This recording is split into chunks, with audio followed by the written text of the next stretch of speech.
നമസ്കാരം.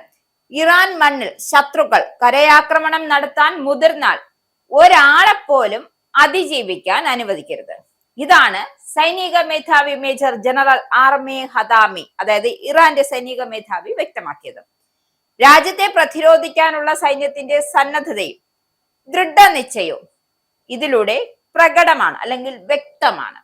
ആക്രമണകാരികളോട് യാതൊരു വിട്ടുവീഴ്ചയും ഒരു വിധത്തിലും പാടില്ല എന്നാണ് കമാൻഡർമാർക്ക് കർശന നിർദ്ദേശമുള്ളത്.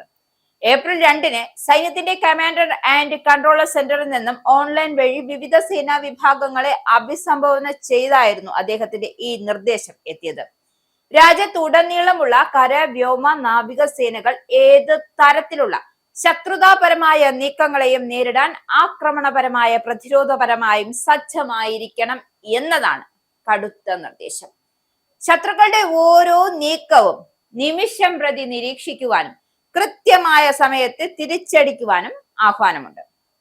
ശത്രുവിന്റെ കരസേന ഇറാൻ അതിർത്തി ലംഘിച്ചാൽ ഒരാക്രമണകാരി പോലും തിരിച്ചു പോകാൻ പാടില്ല.